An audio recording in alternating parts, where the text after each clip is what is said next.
ler, depois a gente ora e a gente volta no texto para entender o que aconteceu de fato. Atos 4, a partir do verso 23. Assim que foram soltos, Pedro e João buscaram a companhia dos seus amigos ou irmãos e contaram tudo o que os chefes dos sacerdotes e os líderes religiosos lhe haviam dito. Ao ouvirem esse relato, os irmãos unânimes elevaram a voz a Deus e exclamaram: ó Todo-Poderoso, ou ó Soberano Senhor, que fizestes o céu e a terra, o mar e tudo o que nele existe, e pelo Espírito Santo, por boca de nosso pai Davi, teu servo, declaraste: por que os gentios se enfurecem e os povos conspiram em vão? Os reis da terra se levantam e os governantes se ajuntam em oposição ao Senhor e contra o seu ungido, ou contra o seu Cristo. De fato, Herodes e Pôncio Pilatos reuniram-se com as nações pagãs e os povos de Israel nesta cidade para conspirar contra o seu santo servo Jesus, a quem ungiste. Realizaram tudo o que em teu poder e sabedoria já havia predeterminado que aconteceria. Agora, pois, ó Senhor, considera as ameaças deles e capacita os teus servos para proclamarem a tua palavra com toda intrepidez. Estende a tua mão para curar e realizar sinais maravilhosos por meio do nome do teu santo servo Jesus. E assim que terminaram de orar, tremeu o lugar onde estavam reunidos. Todos ficaram cheios do Espírito Santo e com toda a coragem saíram anunciando a palavra de Deus. Vamos fazer uma oração. Deixa a sua Bíblia aberta. Senhor, nós lemos o texto, e se nós já precisamos do Senhor para ler o texto, imagina para entender o texto. Derrama graça neste lugar, Senhor. Abre os ouvidos, os corações, os entendimentos. Leva para longe de nós esse sono, esse cansaço. Leva para longe de nós, Senhor, esses pensamentos intrusivos que nos distraem, que nos deixam com a mente dividida. Ó Deus, que a nossa mente esteja presa ao Senhor e à tua palavra neste momento. Dai-me graça para expor esse texto de forma fiel. Dê graça aos que me ouvem, para que possam compreender também de forma fiel. Oramos pedindo em nome de Jesus. Amém. Meus irmãos, olhem para cá. Resumidamente, o que a gente leu aqui? Resumidamente, eles foram soltos da prisão e foram encontrar-se com a comunidade, com os irmãos em Cristo, com os amigos da fé. Contaram tudo o que tinham passado na prisão. E a igreja decidiu fazer uma espécie de reunião de oração. Todo mundo se uniu. A palavra unânime está presente aí. Todos juntos começaram a orar ao Senhor, pedindo ao Senhor coragem, que encorajasse os servos dele para que continuassem entregando a palavra. E Deus respondeu. O lugar tremeu, o Espírito Santo os encheu, e eles, renovados, encorajados, seguiram em frente. Basicamente foi isso. Pastor, então vamos fechar a Bíblia e vamos orar. Não, para quê? Assim tão rápido. Vamos entender, vamos entrar no texto. Tem tanta coisa maravilhosa para a gente pensar aqui. E a primeira delas é a importância dos irmãos nas horas difíceis. Não tem como negar que eles estavam passando por uma hora muito difícil. E não tem como negar a importância dos irmãos. Quando eu digo irmãos, a comunidade da fé naquele momento difícil. Leia comigo o verso 23. Assim que foram soltos, Pedro e João buscaram a companhia dos seus amigos ou irmãos. E olha só, e contaram tudo o que os chefes dos sacerdotes e os líderes religiosos lhes haviam dito. Olhem para mim. Quando eles foram soltos da prisão, eles estavam tristes, eles estavam amedrontados, Só que eles não se isolaram. Eles foram buscar auxílio, apoio nos seus irmãos em Cristo, na sua família da fé. Eu não sei se já aconteceu com você, ou se você já conheceu alguém que já aconteceu com esse alguém a seguinte situação: na hora difícil, a pessoa se isola. Ela fala assim: não quero ir na igreja, estou passando por muita situação difícil, estou muito triste, não quero mais ir na igreja. Já viu isso? Eu acredito que até já aconteceu.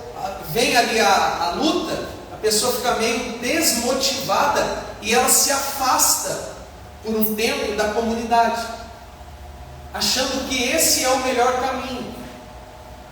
Só que o melhor caminho nas horas difíceis não é se isolar, é estar junto dos irmãos em Cristo. Vou contar uma coisa para você, que talvez você já sabe, mas não está prestando atenção. Não é só você que passa lutas. Quando você vem aqui na comunidade, você vai estar junto de gente que também está passando por muitas. A igreja de Cristo, a comunidade dos cristãos, é também uma rede de apoio. Eu ouso dizer que ficar sozinho nos momentos difíceis é até perigoso, é até arriscado, porque são nas horas difíceis que passa muita coisa ruim na nossa cabeça. Judas, quando fez a besteira que fez, ao invés dele se aproximar dos outros apóstolos, ele se isolou. E você sabe o fim de Judas. Imagina quanto remorso, quanta culpa, quanta coisa na mente dele não aguentou e tirou a própria vida. Pedro, que também havia cometido um grave erro, permaneceu junto com os apóstolos. Então, meus irmãos, eu já quero trazer aqui uma orientação a vocês. Nas horas difíceis, não se afaste da comunidade, se aproxime da comunidade. E quero já trazer aqui a reflexão sobre um grande dever meu e seu, quanto comunidade, que é o dever de sermos uma comunidade que acolhe uns aos outros, não que julga, não que critica, não que apedreja, mas que acolhe, que ama, que cuida. Amém, meus irmãos? Porque isso é ser igreja. E é importante notar também que tem pessoas que dizem assim: a igreja sou eu. Já ouviu? Honestamente, quem já ouviu? Não, a igreja sou eu. E está errado. O templo é você. Pelo menos é o que a Bíblia diz. Vós sois o templo do Espírito. O templo é você. A igreja somos nós. A igreja é a reunião dos templos, por assim dizer. A igreja é a reunião daqueles que estão em Cristo Jesus. Então, quando eu mandar um áudio para você assim, eu convido vocês para estar aqui na igreja amanhã, por exemplo. Eu não estou me referindo ao prédio, estou me referindo a isso aqui, ó. Gente junto com gente, servindo, cultuando a Deus e ajudando um ao outro. Então, igreja, meus irmãos, não sou eu, igreja somos nós. E naquele momento difícil de Pedro e João, a igreja se uniu, acolheu. Um fortaleceu o quê? Eu vou dizer uma coisa a vocês, mas não é papo motivacional, não, é realidade. Vai acontecer muitas coisas boas com a gente. E quando acontecer, a gente tem que se alegrar. A gente tem que celebrar. Mas também vai acontecer coisas ruins com a gente. quando acontecer, a gente tem que, como disse o apóstolo Paulo, nós temos que chorar com os que choram, mas também se alegrar com os que... Louvado seja Deus. Então aqui a gente vê a importância dos irmãos da comunidade nas horas amargas. Agora vamos ver a importância da oração, verso 24. Só a primeira parte do verso 24. Ao ouvirem esse relato, os irmãos unânimes elevaram a voz a Deus e exclamaram. Para aí um pouquinho. Aqui a gente vê a importância da oração. Naquele momento difícil, qual foi a primeira coisa que eles fizeram? Oraram. Nas horas amargas, nas horas doídas, a primeira coisa que a gente tem que fazer é orar. A oração não pode ser o nosso último recurso, mas deve ser o primeiro deles. Naquele momento difícil, a primeira coisa que eles fizeram, Pedro, João, todo mundo aqui, vamos orar. Vamos buscar o auxílio, o socorro, a ajuda de quem, meus irmãos? A oração é extremamente importante. Não só nas horas difíceis, mas principalmente nas horas difíceis. Jesus não quer dizer, mas a minha alma está angustiada pela morte. Oh Deus, ele estava orando naquela hora amarga, naquela hora difícil. Acabamos de cantar um hino chamado Espinho, inspirado na declaração de Paulo, na hora difícil. A primeira coisa que Paulo fez, ele orou. Esse episódio da igreja se unir para orar, não é só aqui.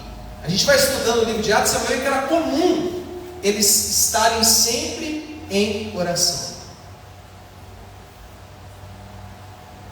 Por exemplo, se nós temos alguém aqui passando por problemas, alguns de nós vamos poder ajudar mesmo, fisicamente. Outros não temos recursos para ajudar. Mas todos podemos ajudar uns aos outros através de oração, que é de graça. Você conhece um irmão que está doente? Talvez você não tenha condição de comprar o remédio para ele. Talvez você não tenha condição de pagar a cirurgia dele. Mas você tem condição de rogar a Deus, por favor. Isso é de graça. Talvez você tenha conhecimento de que um outro irmão está com um filho nas drogas. Você, honestamente, alguém tem poder para mudar na força um usuário de drogas? Você até queria, mas não tem. Mas orar você pode. Talvez você está vendo um irmão que está quase assinando os papéis de divórcio, passando por um problema no casamento, e você, poxa, eu queria tanto ajuda, você não pode, porque é aquela história, né, a briga do marido e da mulher, não bota a colher, não bota nada, né? Você não tem, mas orar você pode. A gente pode orar. Tem vezes que eu venho aqui e falo, meus irmãos, a gente está passando uma dificuldade aqui na nossa comunidade, e talvez você não tenha o recurso financeiro para chegar aqui, pastor, o valor está aqui, mas você pode orar. A oração, meus irmãos, é um meio que Deus deixou para que a gente possa se comunicar com Ele nos momentos bons, sim, principalmente nas horas amargas. Pensa comigo. Você já leu Jesus falando assim, ó, orai pelos seus inimigos? Nunca viu? Nunca leram? Orai pelos seus inimigos, pelos que os perseguem. Gente, se precisamos orar pelos nossos inimigos, imagina pelos nossos irmãos, pelos nossos amigos, por aqueles que nós amamos. E eles oraram. Então aqui a gente vê a importância da oração. Só que agora a gente vai ver o conteúdo da oração. Ó, acompanha aí o raciocínio. A gente já viu a importância dos irmãos da comunidade na hora difícil. A gente já viu a importância da oração. Agora a gente vai ver o conteúdo da oração. maior parte do que a gente leu é o conteúdo. O que eles oraram? O que eles falaram no momento da oração? Vamos por partes. Ainda no verso 24. Olha como começa a oração. Ó Todo-Poderoso, ou ó Soberano Senhor, Tu que fizestes o céu e a terra, o mar e tudo que neles há ou existe. Olhe para mim. Primeira parte da oração. Eles já começaram pedindo, reclamando, chorando. Como que eles começaram a oração? Adorando a Deus, exaltando o que nós chamamos de, vocês podem repetir comigo agora? Atributos de Deus. São atributos, são características. É quem Deus é. E olha o que eles disseram aqui. Em algumas Bíblias está soberano, em outras todo-poderoso, mas o significado é o mesmo. Eles começaram, ó Deus, ó o atributo, soberano ou todo-poderoso. Então eles sabiam que o Deus a quem eles estavam orando era um Deus todo, que pode todas as coisas. Era um Deus criador. Eles deixaram claro, ó Deus criador do céu, da terra, do mar e de tudo o que existe. Eles exaltaram o Deus criador de todas as coisas, o Deus que governa sobre todas as coisas, o Deus que pode todas as coisas. Esse é o nosso Deus. Posso dar um conselho para vocês, meus irmãos? Estudem sobre os atributos de Deus. Eu fiz aqui uma série de mensagens há uns meses atrás, só falando de atributos de Deus. A gente aprendeu que Deus é justo. Lembra? Que Deus é santo. Que Deus é soberano. Só da soberania a gente falou 3 domingos. Não sei se os irmãos estavam aqui e acompanharam essa série de mensagens. Foi tão edificante para cada um de nós. A gente aprendeu que Deus é amor. As pessoas, a maioria das pessoas que se dizem evangélicas, elas não fazem ideia de quem é Deus. Elas adoram um Deus que não é o Deus das Escrituras. Meus irmãos, olha como eles falaram com Deus. Ó Deus Todo-Poderoso. Eles entendiam que eles não estavam diante de alguém no nível deles. Eles entenderam que não estavam conversando com alguém inferior a eles, ou no mesmo nível, ou com um ídolo. Eles entenderam que estavam diante de um Deus que é criador de tudo. Não sei se você já cometeu esse erro, mas eu já. De falar com Deus como se eu estivesse falando com um servo meu. Como se eu estivesse na posição superior a Ele. Deus, o Senhor tem que fazer isso. Tem absurdo maior do que chegar diante de Deus e falar, o Senhor tem que fazer isso? Mas honestamente, quantos de nós já não fizemos essa oração? Mas por que a gente chega diante de Deus e fala, o Senhor tem que fazer isso? Porque a gente não faz ideia quem é Deus. Porque quando a gente entende que Ele é o Deus Todo-Poderoso, a gente... Não, Deus, o Senhor tem que fazer nada não. O Senhor tem misericórdia de mim, eu estou com essa situação aqui, o Senhor me ajuda.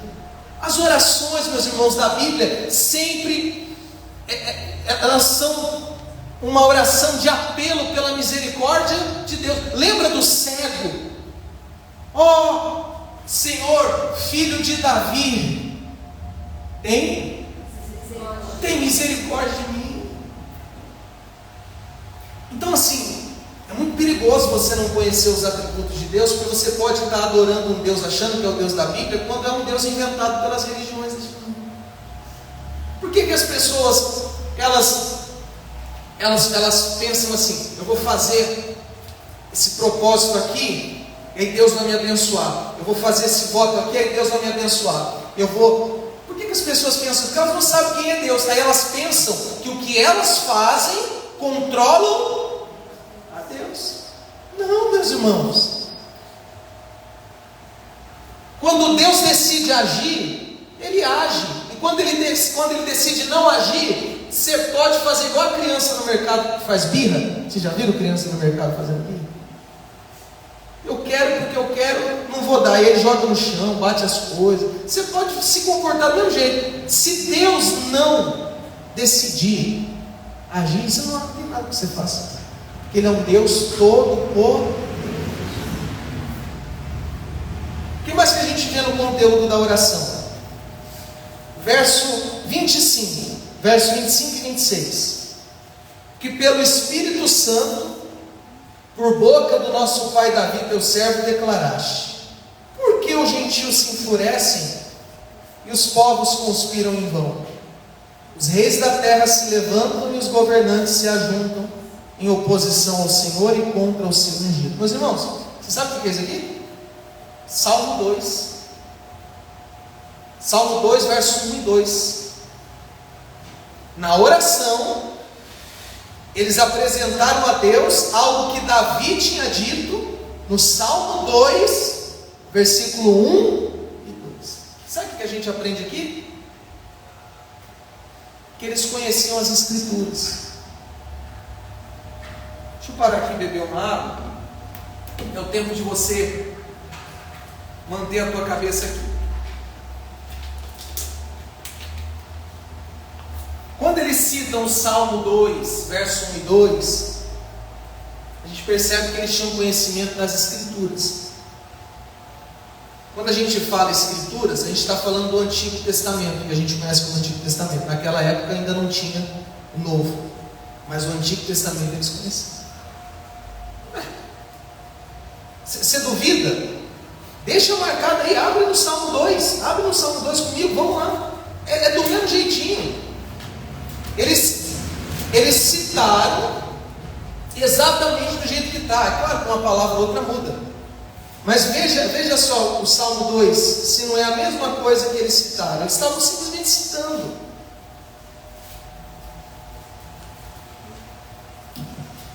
Salmo 2, verso 1 e 2. Cada versão está de um jeito, mas o significado é o mesmo. Olha só o Salmo 2, 1 e 2. Porque os gentios se amotinam e os povos intrigam em vão. Os reis da terra preparam seus arcos e unidos os governantes conspiram contra o Senhor e contra o seu Cristo. Agora vai lá de novo no Atos 25 e 26. Vê se não é igual.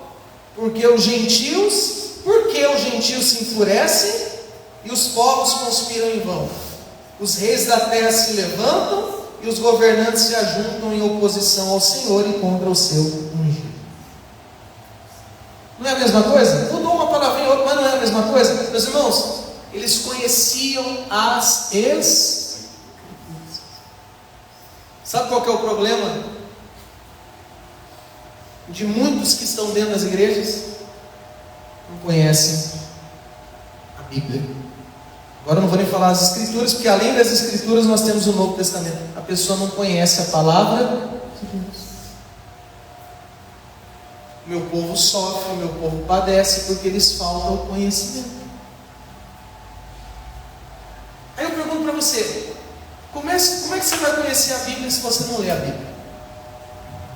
Agora eu preciso puxar a orelha aqui. Preciso puxar a orelha. Porque talvez você está aqui assistindo esse culto, ou assistindo em casa, e você não lê a Bíblia. Você não estuda a Bíblia. Você não para estudar a palavra de Deus. A sua leitura é sempre assim. Abre ele rapidinho, lê alguma coisinha, fecha, e no outro dia vai para um lugar ou outro, totalmente diferente. Você não conhece. Você está vendo como é que a gente está lendo o livro de Atos? Pega essa leitura que a gente está fazendo de Atos, esse módulo que a gente está lendo Atos, e aplica para a sua leitura em casa, de um outro livro, começando pelos Evangelhos. Por Porque se vocês não conhecerem as Escrituras, meus irmãos, vocês serão alvos fáceis nas mãos dos falsos profetas, dos falsos mestres, dos falsos pastores. Eu sempre faço uma pergunta, e eu acho que eu já fiz essa pergunta aqui, e vou fazer ela aqui de novo. Se eu vier aqui ensinar a você algo que não tem base bíblica, vocês vão seguir o que eu estou ensinando? Vou fazer a pergunta de novo. Se eu vier aqui ensinar a vocês algo que não tem base bíblica, vocês vão seguir o que eu estou falando? Agora a segunda pergunta é: como é que você sabe que tem base bíblica se você não lê a Bíblia? E agora? Que você só vai poder julgar se o que eu estou ensinando tem base bíblica se você lê a Bíblia. Então assim, o fato deles citarem o Salmo 2 nos mostra que eles tinham um conhecimento das Escrituras. Agora veja o verso 27. Meus irmãos, tomara a Deus que vocês estejam entendendo. De fato, verso 27, Herodes e Pôncio Pilatos reuniram-se com as nações pagãs e os povos de Israel nesta cidade para conspirarem contra o santo servo Jesus, a quem ungis. Olhe para mim. Olha o conteúdo da oração. Isso daqui é uma oração a Deus. Eles conheciam os atributos de Deus, eles conheciam, como a gente viu aqui, as Escrituras, mas sabe o que mais que eles conheciam? A história de Jesus. O que eles citaram aqui de Pôncio Pilatos é parte do que havia acontecido com Jesus. Sabe o que é mais triste? Além das pessoas não conhecerem as Escrituras, muitos não conhecem sequer a história de... Fala, meus irmãos. De Jesus. E isso é triste. Porque se você fala assim: pastor, eu não conheço muito o Antigo Testamento, eu até vou compreender. Mas se você não conhece a história de Jesus, aí a coisa é muito grave. Porque nós somos cristãos. Cristão é discípulo de Cristo. Como que eu sou cristão se eu não conheço, não me interesso na história de Jesus Cristo?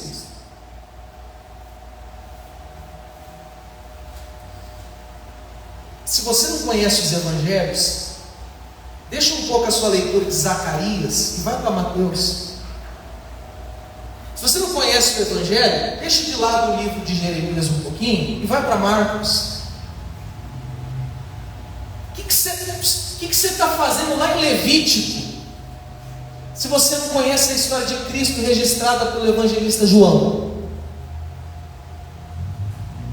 Meu Pai amado, o que você está tentando entender Obadias, se você não entendeu Lucas? A coisa é séria, meus irmãos. A coisa é séria. Fala aí um cantor famoso aí. Vou falar. Luan Santana. O fã, ou a fã do Luan Santana, fã, tá? Não é que ouve de vez ou outra, não. O fã. Se duvidar, ele sabe até o tipo sanguíneo do Luan Santana. Sabe tudo. O torcedor de um time, sei lá, São Paulo, por exemplo, sabe tudo. Eu estou falando do torcedor mesmo. É que acompanha. Duvida? Vai conversar com a torcida organizada desses clubes. Eles te dão aula. Eles falam qual foi o primeiro jogo, quem marcou o primeiro gol, quem sabe tudo. Sabem ou não sabem? Eu sou cristão. Onde Jesus nasceu? Nasceu aí numa cidade aí, uns lados aí com as bandas aí do... É para lá mesmo. Vocês estão entendendo, meus irmãos? E por mais que soe engraçado, é muito grave isso. Mas aí, quem foi que prendeu Jesus? Foi um guarda, um povo aí que... Então assim, é muito sério, meus irmãos.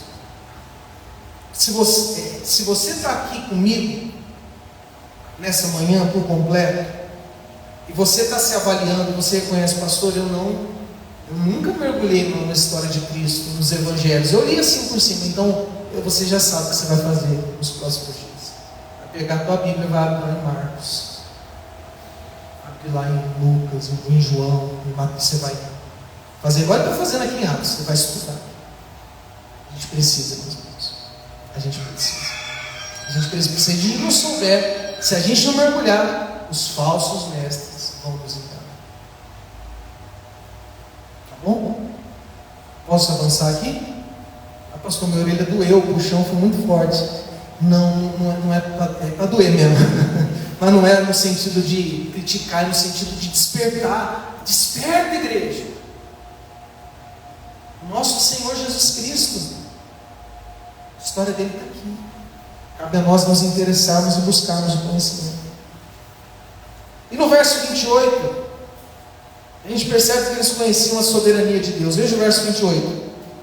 Realizaram tudo o que em teu poder e sabedoria já havia pré-determinado que aconteceria. Olhe para mim.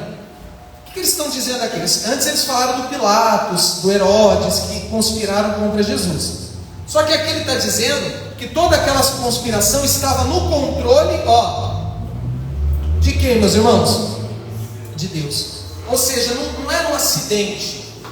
Não era um evento sem querer, já estava no controle de Deus. A morte de Jesus Cristo, ela foi cruel? Responde para o pastor. A morte de Cristo foi cruel? O julgamento de Cristo foi injusto? A coisa não foi feia? Não foi uma conspiração? Foi tudo, menos um acidente. Não foi um acidente. Não foi tipo assim, Deus olhou o filho dele sendo morto, não acredito, meu filho morreu. Não acredito, Judas traiu meu filho. Não foi um acidente. Tudo estava decretado por Deus, que é um Deus soberano, está no controle de tudo. O John Stott, ele diz assim, que ninguém consegue surpreender a Deus. Deus sempre está se antecipando ao homem. Quando você decidiu amá-lo, ele já tinha amado você. Quando você decidiu buscá-lo, ele já tinha buscado você. Ele está no controle de tudo, meus irmãos. Eu acho bom citar isso, porque tem situações na nossa vida que a gente fica desesperado. Sabe qual que é o antídoto para o desespero? É conhecer o Deus que é soberano, porque aí você tem paz. Eu quero muito que aconteça isso. Mas como eu sei que Deus é soberano, eu posso descansar. Porque se acontecer, é porque Ele quis. E se não acontecer, é porque Ele não quis. Se você não tem experimentado isso, é porque te falta ou conhecer ou confiar no Deus que é soberano e está no controle de todas as coisas. Oh, meus amados irmãos, Deus não é alguém que cria o mundo, que cria o homem e deixa todo mundo aí sozinho. Deus está no controle. Deus está no governo, Deus está no trono e reina. Não passa um pardal. Jesus falou um pardal. O pardal era o passarinho com menos valor comercial. Um pardal, Jesus falou, um pardal não morre sem a permissão do Criador de todas as. Aí Jesus olha para os discípulos e fala assim: vocês não valem muito mais que pardais? Você não entendeu o que Jesus está dizendo? O pardalzinho eu controlo. Você acha que vocês que valem muito mais do que pardais, eu não cuido? Agora eles pedem. Agora eles vão pedir. Verso 29. Agora eles vão pedir a Deus: agora pois, Senhor, considera as ameaças deles e capacita os seus servos para proclamarem a tua palavra com toda a intrepidez. Meus irmãos, agora que eles pediram, e o que eles pediram?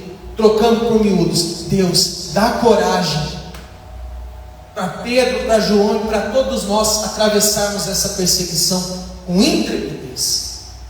Ó Deus, dá coragem para aqueles que têm pregado o Evangelho, a saber, Pedro e João, para que continuem pregando com ousadia, com intrepidez, porque lembra que eles estavam sendo ameaçados? Deus dá coragem no meio da ameaça. Eles pediram para Deus pôr um fim na perseguição? Não. Ó Deus, afasta esse povo da gente. Ó Deus, trabalhe no coração dele para que eles parem de perseguir a gente. Não, Deus nos dá um lombo forte para suportar a perseguição. Eles pediram coragem. E além de coragem, eles pediram poder. Verso 30.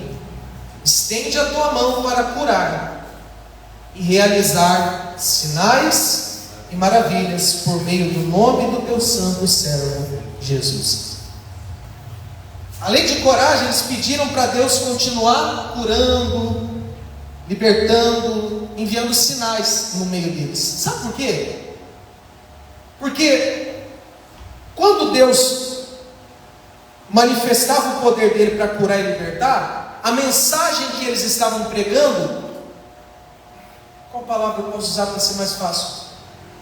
Era confirmada por Deus, era chancelada, era carimbada por Deus.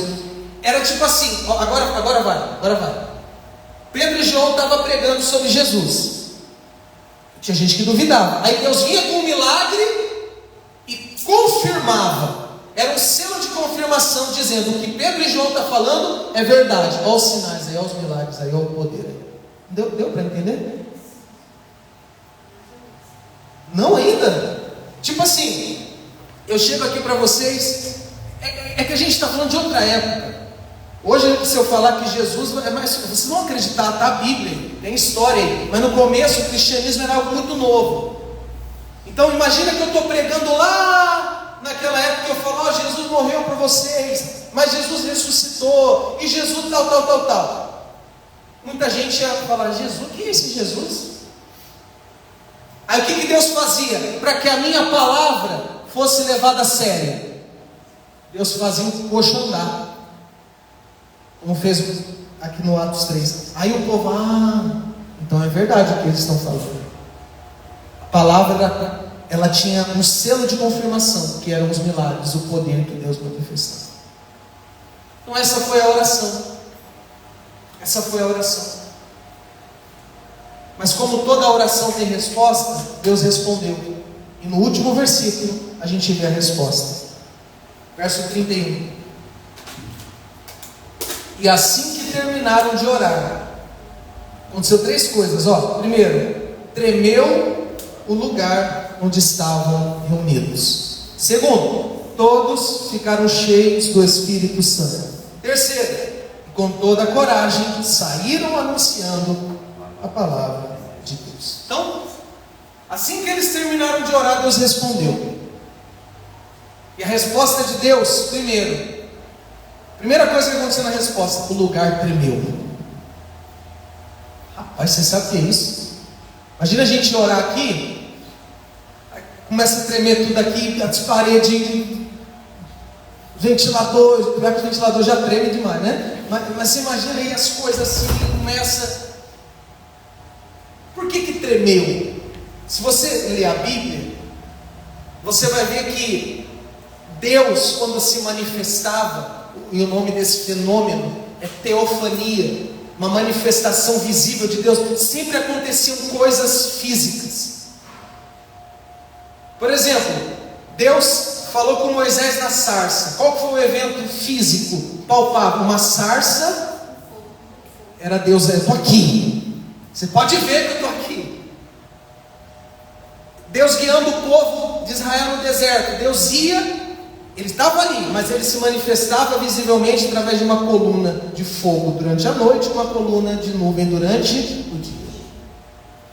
Quando Deus desceu ali no Sinai para firmar a antiga aliança, o Sinai começou a tremer, a montanha começou a tremer. Então aqui, que coisa maravilhosa, né? O lugar começou a tremer. Eu lembro até lá do episódio de Isaías 6, quando Isaías teve a imagem dos anjos diante de Deus prostrado. A Bíblia fala que o batente do templo, os batentes da porta do templo começou a tremer. Paulo e Silas na prisão, a gente vai chegar lá, eles oraram à meia-noite e houve um terremoto e tudo começou a tremer.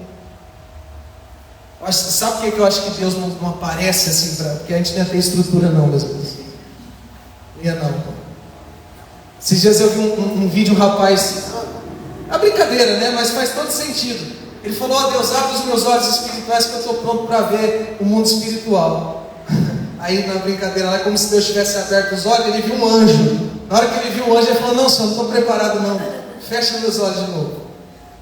Porque às vezes a pessoa pensa que a imagem do anjo é aquele bichinho, né? Todo fofinho, misericórdia. Lê os registros. Tinha uma cabeça, não sei com quantos. É um negócio bem. Acho que se a gente visse a Deus como de fato Ele é, não ia suportar. Por isso que Deus, mas houve ali o tremor. Era Deus dizendo, meus irmãos, em outras palavras, eu já estou acabando, aguenta aí. Era Deus, o tremor, o terremoto, era Deus dizendo: eu estou aqui. Está difícil, mas eu estou aqui. Vocês estão sendo perseguidos, mas eu estou aqui. Vocês vão continuar sendo perseguidos, mas eu estou aqui. Era Deus dizendo: eu estou aqui. Porque Cristo havia dito: eu estarei convosco todos os dias bons e dias maus. Eu estou aqui. Eu estou aqui. E o que aconteceu depois que o lugar tremeu? Eles ficaram cheios do Espírito. Eles não receberam o Espírito Santo. O Espírito Santo desceu lá em Pentecostes, Atos 2, mas ali eles ficaram cheios.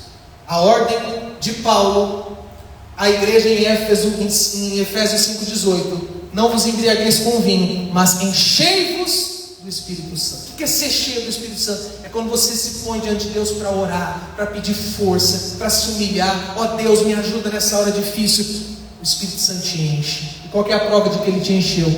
Depois daquela oração, o lugar tremeu, eles foram cheios do Espírito Santo. Qual foi a prova? Eles ficaram cheios de coragem. Coragem. O resultado foi a coragem que eles tanto precisavam para continuar vivendo e pregando o verdadeiro Evangelho. Fiquem todos de pé, por gentileza.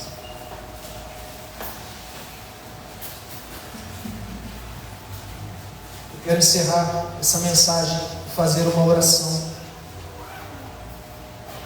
E eu não vou pedir a Deus outra coisa agora senão coragem, para que a gente continue vivendo e pregando o verdadeiro Evangelho. Mas antes de fazer essa oração, eu quero dizer a você: ore. Ore. A oração tem que fazer parte da sua vida, mas não ore de forma egoísta. Ore pelos irmãos. Ore uns pelos outros. Eu quero dizer a você que nas horas mais difíceis Deus está presente. E eu quero convidá-los a fazer um propósito de oração essa semana. Como vai ser esse propósito de oração, pastor? E quem está acompanhando pelo Instagram também é convidado a participar. Por esse mundo afora, tem muito picareta, muito falso profeta, muito profeta do Pix. Posso falar? Muita gente sem vergonha, que faz do Evangelho fonte para ganhar dinheiro. E eu vou dizer, tem pouca gente não, muito. Mas também tem aqueles que têm vivido e pregado o verdadeiro Evangelho, que tem as suas comunidades e só tem um objetivo: falar de Jesus, levar o Evangelho para que as pessoas sejam salvas. Ou não tem esses também? E para quem que é mais fácil a coisa? Para quem que é mais fácil? Para os picaretas? Porque viver e pregar o verdadeiro Evangelho é viver uma vida difícil. Então o que eu quero propor a vocês? Não sei se vocês estão de acordo. Todos os dias essa semana, você vai tirar um horário, um momento, você escolhe, não tem o horário certo não. Mas nesse horário você vai orar, mas não é por você. Você vai orar pedindo a Deus que dê coragem a todos aqueles espalhados pelo mundo, estão pregando o verdadeiro evangelho. Vocês topam? Deus dá coragem. Dá coragem. Por todas as comunidades, nós vamos orar por todas as comunidades simples, sérias, espalhadas pelo mundo. Claro que a gente vai orar pela nossa comunidade também. Peça a Deus pela minha vida também. Não é fácil para mim não. Você já viu aquela história? Trocar o pneu do carro em movimento? Vocês nunca ouviram não? O que é mais fácil? Trocar o carro parado ou o carro em movimento? Eu estou aprendendo tudo novo e ensinando tudo novo. Então vocês precisam orar por mim. Eu não quero que você ore para que Deus me dê condições de ter alguma coisa pessoal. Eu quero que vocês orem para que Deus me dê capacidade de aprender e ensinar o verdadeiro evangelho a cada dia. Olhem, meus irmãos, para mim, eu quero que vocês orem para mim, para que Deus me ajude a viver em santidade, para não ser pedra de tropeço para vocês. Eu quero que vocês orem para mim, para que eu continue firme e que Deus me prepare para aquilo que vier. Porque é isso que a gente vai orar uns pelos outros. Combinado? Que hora será que é mais forte essa oração? Ah, pastor, acho que tem um horário assim que é mais forte. Esse que é o horário dos demônios, que é 3 da manhã. Eita, 3 da manhã é forte. É nada, gente. Orar 3 da manhã, igual eu falei quarta-feira. Se eu for orar 3 da manhã, eu não sei o que eu vou estar falando não. Eu vou estar